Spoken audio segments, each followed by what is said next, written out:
Hello and welcome back to Historical American Girl Read Alouds. We are reading Chapter 5 of Meet Felicity today. And today I have probably my all-time favorite American Girl accessory here. We have Felicity's carriage, which is just super cool. So Felicity's back in her riding gear today. And on the front of the carriage here, we have these little lanterns. They've got candles inside of them because this would have been before electricity. And the carriage actually moves. And this is where the horse that I showed you in an earlier episode, where the horse came from. The horse can get hooked up to the carriage. And then the carriage opens from the top. This black panel on the top comes off, and that's how you can put the dolls in and out. I have another American Girl doll here wearing kind of a riding coat of the time period too. So if you look inside here, you can see there's a little kind of velvet bench. There's little windows with a little curtain that's tied back. And there's enough room in the carriage for two dolls. So Felicity and her friend can both fit in to go for a carriage ride. There they are. And so now they're off to a ball or a party or something like that. And you can put the lid back on, top back on, and off they go. So Felicity's carriage, I love the little flowers and decorations on the side too. It's just a really pretty, cool piece. So last time in chapter 4, Felicity had borrowed Ben's breeches to go and befriend Penny, and Ben had found out but kept her secret. And at the end of the chapter, Felicity said she knew she wasn't going to be able to keep the secret much longer. So chapter 5 is called Independence. Remember, that was one of the reasons why she named Penny Penny, because of independence. So let's see what's going to happen with Penny in this chapter. Felicity brushed Penny until she was as shining as the sun. She combed the horse's mane and untangled the knots in her tail. Jiggy Nye never brushed Penny, and usually Felicity was afraid to do more than pull the burrs off her coat. She did not want Jiggy to know someone was caring for Penny. But today was different. Today the secret would end. Penny knew something was happening. She stood very still and let Felicity brush her. "There, Penny, my beauty," Felicity said at last. "No one would recognize you. You're so clean and beautiful and so peaceful and calm." Penny nudged her affectionately. Felicity rubbed Penny's nose. "I love you, Penny," she said. "Are you ready?" Penny stood next to the pasture fence and let Felicity climb on her back. Felicity wore her coral necklace for good luck. She wore her favorite gown, too, so that she and Penny would both look their best. "We're off, girl," Felicity said to Penny. "Now don't you worry, everything will be fine." The sun was rising, tinting the rooftops gold as Felicity rode down the main street. The few people who were up stared and wondered, was that the Merriman girl riding astride a horse? And what a horse it was! A beauty! Where did such a horse come from? Nan was carrying the breakfast bread from the kitchen to the house when Felicity rode into the yard.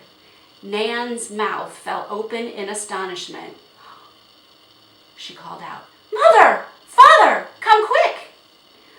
"What's all the fuss and bother?" Mr. Merriman asked. He came outside, wiping his face with a breakfast napkin.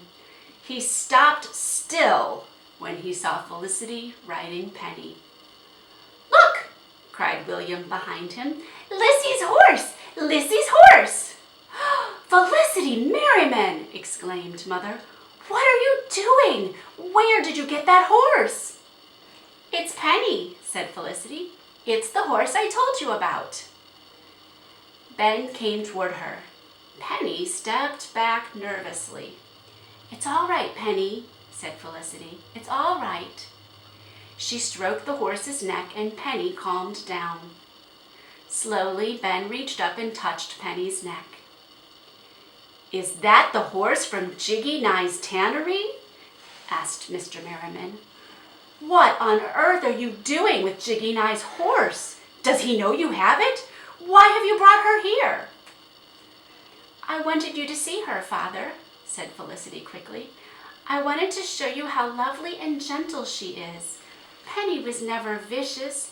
It was only that Mr. Nye beat her and hurt her. She did not trust him or anyone. She wouldn't let me ride her for the longest time." "The longest time?" asked Mrs. Merriman. "Whatever do you mean? How long have you been going to her?" "Near 5 weeks now," said Felicity. "Every morning." Mrs. Merriman sank down on the step. 5 weeks? And we never knew?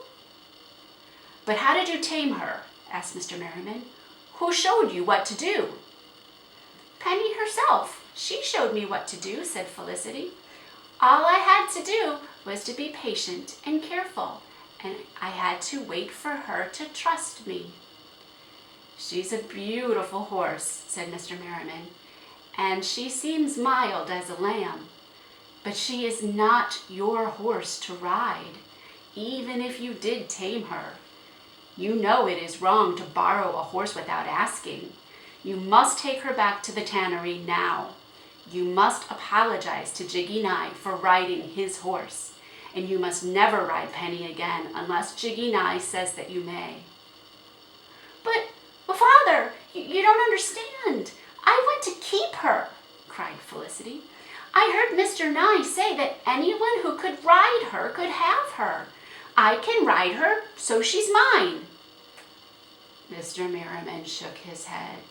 Lissy," he said, "it is you who misunderstood. No one would give away a horse like this. She belongs to Jiggy Nye. You must return her." "But he beats the horse and starves her," said Ben. "That may be true, but it is still his horse," said Mr. Merriman. "Can't we buy her, Father?" begged Felicity. "Can't we keep her? Can't Penny stay?" But Father had no time to answer, for at that moment Jiggy Nye came reeling into the yard. Penny reared, and Felicity had to grab onto her mane to stay on her back. Nan shrieked, and William wailed. "I found ye!" yelled Jiggy. "Ye headstrong chit of a girl! You've stolen my horse! Get down off my horse!" Felicity leaned down and threw her arms around Penny's neck. Penny was trembling.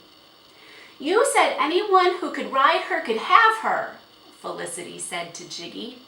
"I never did," snarled Jiggy. Nan cried out, "You did! You did! I heard you, you bad old man!" Jiggy shouted, "I never meant no girl could steal that horse from me." "No one is trying to steal your horse," said Mr. Merriman. "My daughter misunderstood. She was wrong to take your horse, but it was a child's honest mistake. I make my apologies for her." "Mistake!" said Jiggy. "Taking a horse is a crime." "The only crime here is the way you mistreat this horse," said Mr. Merriman. "You don't deserve to own Penny. I would buy her from you." "Ha!" shouted Jiggy. "Never! I will never sell this horse to you or your bold-faced daughter. The horse is mine, and it always will be mine. I can treat it any way I want to. Hear me? Now tell your brat to get off my horse before I rip her down myself, he ordered. No, cried Felicity.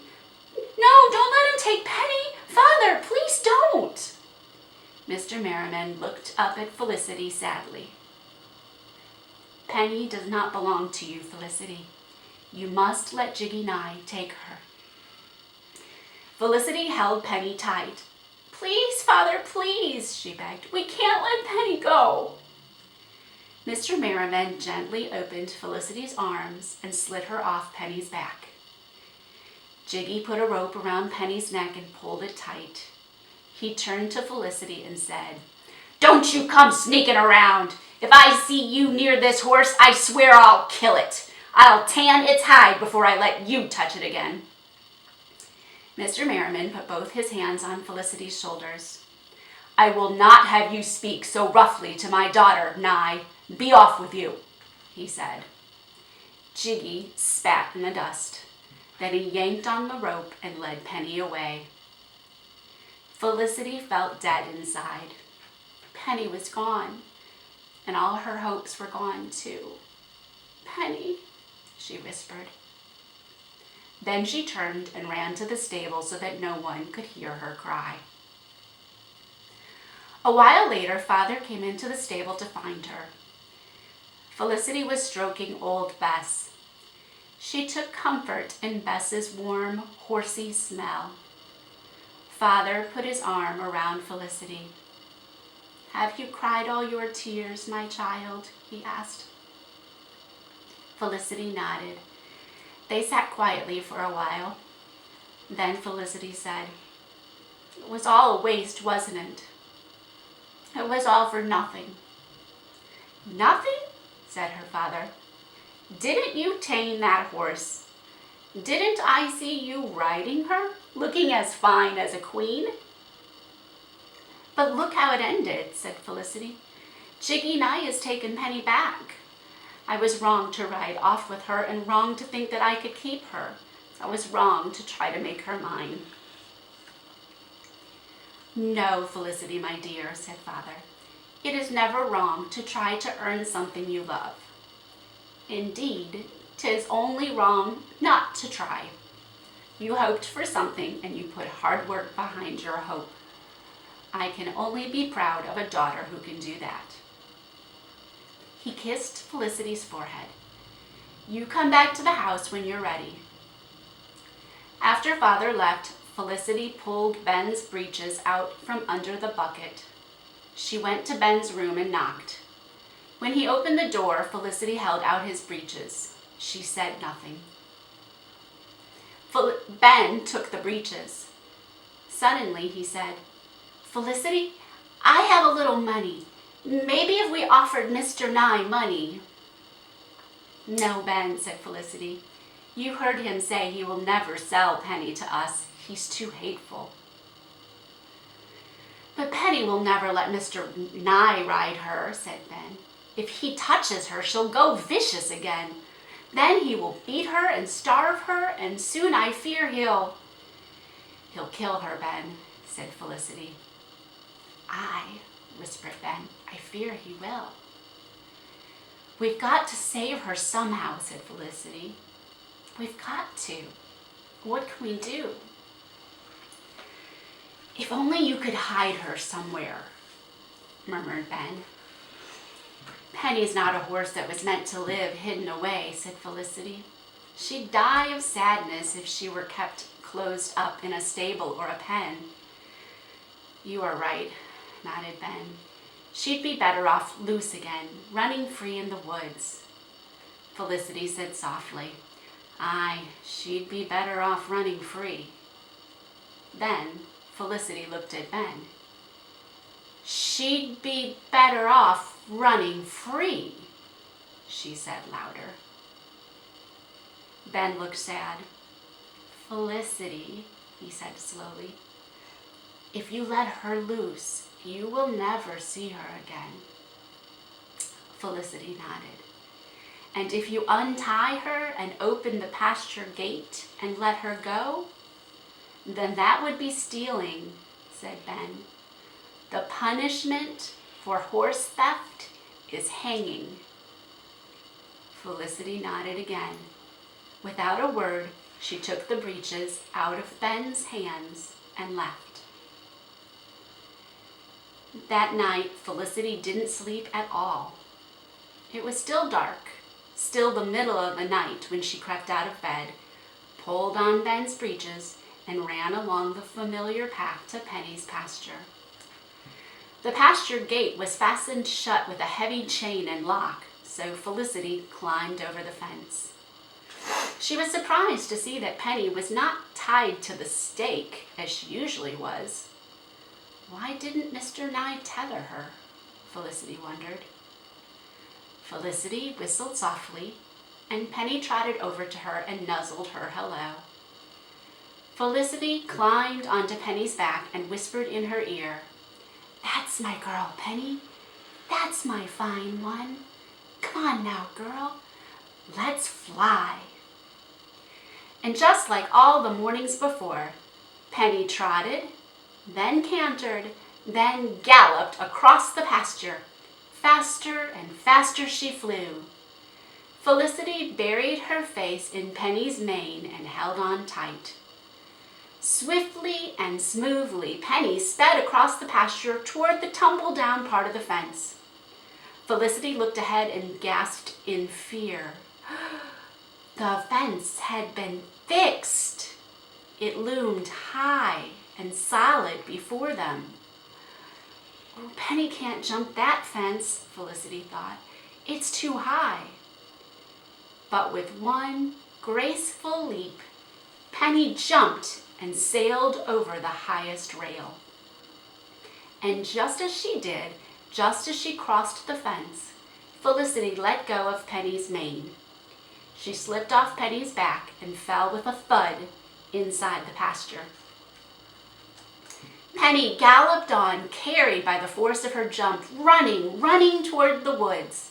But just as she got to the edge of the trees, Penny stopped and looked back at the pasture where Felicity lay, gasping for breath. "Go on," whispered Felicity. "Go on, Penny. You are free." Penny hesitated. She shook her mane and nickered, and then she disappeared into the woods. "Goodbye, Penny.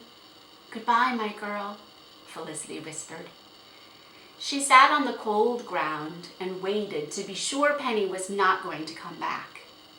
Felicity didn't care how late she was getting home. She didn't care if Mr. Nye found her there in the pasture. Penny was free now, and that was all that mattered. At last, Felicity stood, brushed the dirt off the breeches, and headed home. She was very weary. Later that morning, Felicity went back to Ben's room above the stable. "Here are your breeches, Ben," she said. Ben took the breeches. "Did you let her go?" he asked. Felicity nodded. Her eyes filled with tears. "Penny is free," she said. "She freed herself." "It's the best thing," said Ben. "Aye," said Felicity. "But I hope she doesn't feel I've abandoned her. That would break my heart. She knows that I love her, doesn't she, Ben?" "She knows," said Ben seriously. "She knows that you love her so much you let her go free. You gave her what she needed most, her independence." Felicity was quiet, and then she said, "Aye, that's it. Her independence." The next Sunday, as they were all setting out for church, Mrs. Merriman said, "Well, Ben, I see your friend returned those breeches at last. They're mended nicely, too." "Yes, ma'am," said Ben. "Mind you keep an eye on them, lad," said Mrs. Merriman. "Yes, ma'am, I will," said Ben. "But if my friend should ever need them, I'd be honored to lend them again. He and Felicity shared a secret smile. And that's the end of Meet Felicity. So in the book that I have that shows life in Felicity's time period, it has just a little bit of information about what they would use carriages for. And it says that they would use nice carriages like this when they were going somewhere fancy, like to a ball. They would get to the ball around 4:30 in the evening and have a meal. Then later, the men would have a meal because the women ate first. And then the dances would begin around 7 and continue late into the night. And here's the picture of the carriage. At 2 a.m., drivers arrived to take the ball guests home. The next afternoon, many guests returned for a second day of dancing.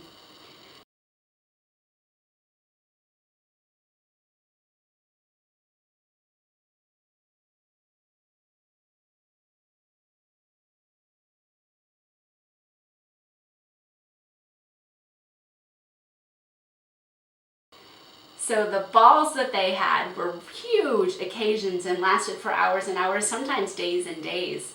And these mansions were so huge that people could even stay overnight there. So that's what a fine carriage like this would be for. But a lot of people traveled on horseback, like when Felicity rode Penny. And that's our story about Penny, kind of a sad but yet happy ending for Penny. And then next time we'll read the final section, the peek into the past, to learn a little bit more information about Felicity's time.